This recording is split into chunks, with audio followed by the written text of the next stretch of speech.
All right, what's good, everybody? Oh, my controller DC to start. All right, let's get this going. All right. So, what's up, everybody? What do I got for you guys today? I got a video literally titled, it's going to be something along the lines of how to be good at MLB the Show 22 and what you should do to prepare for it. So, basically, I've come up with my little strategy, my approach for what I'm going to be doing for 22 and what I think you could do to take advantage of the new settings, the way the game works based on the tech test, to be sure you're ready for 22. So let's start with something as simple as, we'll start with pitching, honestly. We'll start with pitching. I'm using DeGrom. Now, if you guys noticed, we'll back out here for a second. Let's look at the slider here. Slider down low, you see the PAR for it, right, guys? As you go up, it expands. That is a new feature or new mechanic, whatever you want to call it, implemented this year for MLB the Show 22. It's essentially to try and prevent pitches from like sinkers, sliders, circle changes, curveballs from being thrown anywhere in the zone effectively just because you threw a good pinpoint. Just to try and get away from throwing ridiculous pitches. Now, you're not going to see it too much in custom practice here, what I'm talking about here. You'll see the clips that I have from online. Things don't always work in practice or offline the way they do online. There's some sort of carryover. And I'll explain that and what that means right now. So, SuperDotting. If you're aware of what that is, it's from 21 as well. You hold the pitch, you pick a pitch, you hold it here for a long time, make sure nothing moves, and then you pitch. And essentially what that did in 21, it still does it kind of, but before the patch, to address it, the pitch would go there almost every single time. Sometimes even regardless of input.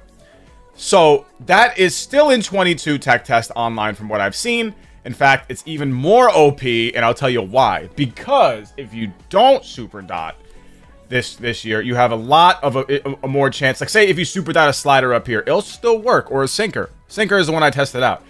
If you SuperDot, you know what? I'll even show you a pitcher that has a sinker. No, excuse me, not that. Practice pitching.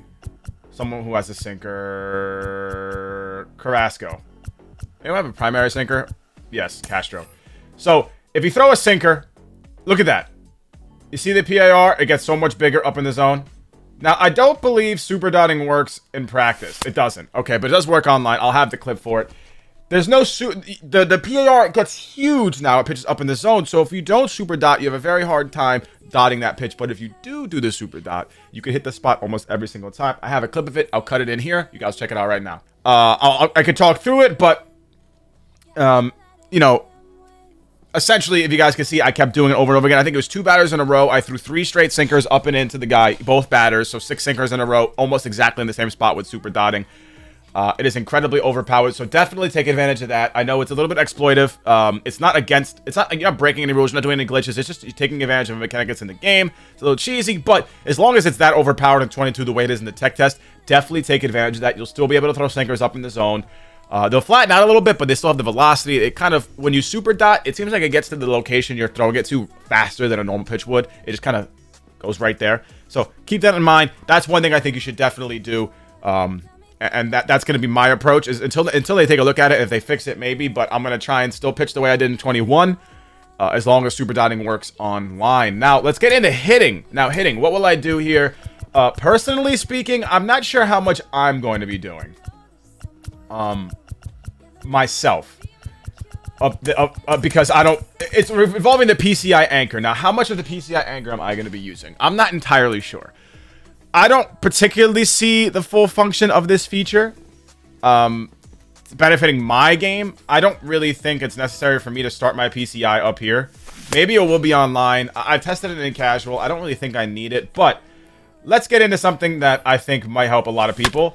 The idea of how to cover your weaknesses to the best of your ability with the PCI anchor. Now, the way I can describe the PCI anchor is that you have there's more tension wherever you lock your PCI. Whatever of these 9 spots right here that you lock your PCI, whichever spot you lock, you have more tension in that area. So if you lock it up and in, you'll have more tension there, more concentrated movements, and you'll be quicker flicking down at the direct opposite side, low and away, low, or just away in general. It's going to be faster that direction. So with that information that we have now, what is the best course of action to be good with the PCI anchor? Well, first is identifying your weak spots. Where are you weak hitting?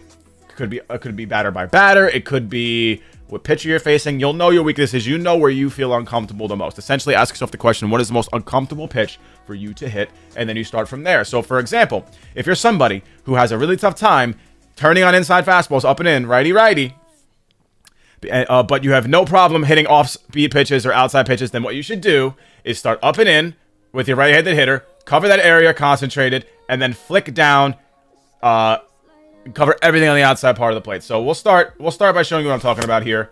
That was not a good example. Good timing, because I missed my PCI. So we'll start here. We'll have him throw just fastballs up and in, and nowhere else in the zone. I'll lock my PCI up there. Boom. As you guys see, I mean, it's pretty simple. Cut and dry. Very, very vanilla approach here. You just crush the pitch that's thrown there. You're already waiting there. Your eyes are centered. You're more level. You're going to be all over that stuff. That's what you're going to do. Now, what happens if you change the game here and you start adding in... We'll do fastball slider, and we'll do it just down here. We'll still lock up and in. I'll show you what I'm talking about. You start up here, and then you flick down there. That's the strategy. If you're comfortable away with a righty-righty like that, you just do this. Boom. You just start up in here, you cover your weaknesses, and then you play to your strengths. That's the idea behind it. Obviously, we'll have better hitters than 65 contact Pete Alonso, but... and on Legend, too. But the idea is, cover your weaknesses, play to your strengths. I had this same approach last year in 21.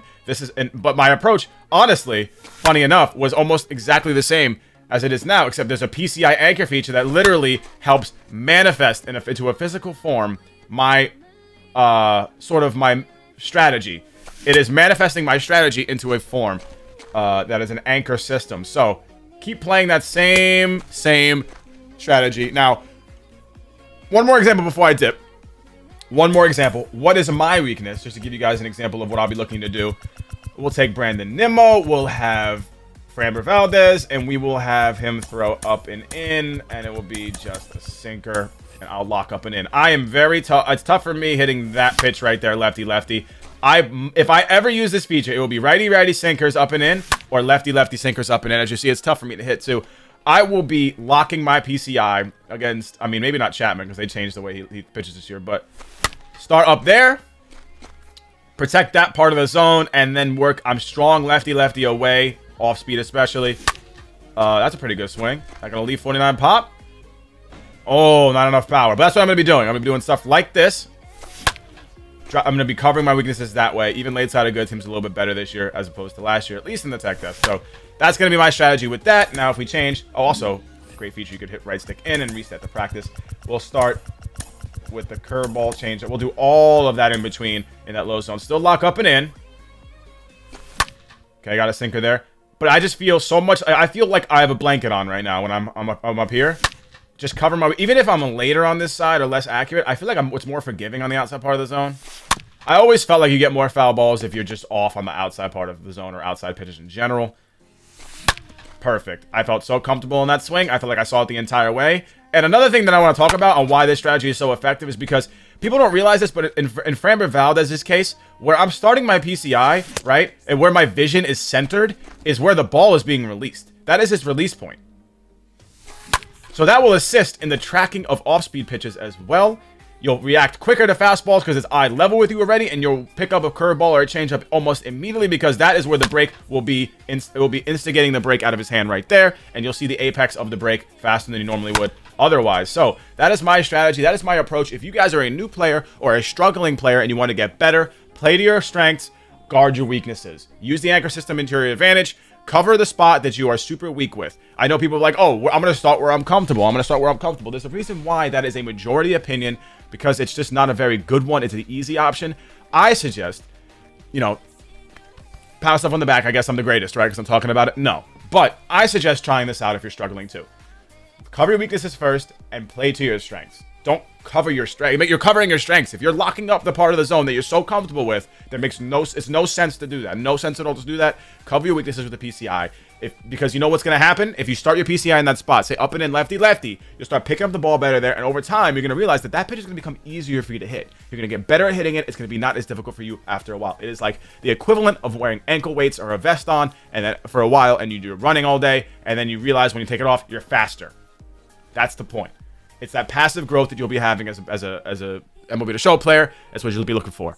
Other than that, guys, nothing much to tell you. I hope you enjoyed this video. I hope it's a little bit helpful. I appreciate you guys watching, and I'll catch you next time. Peace.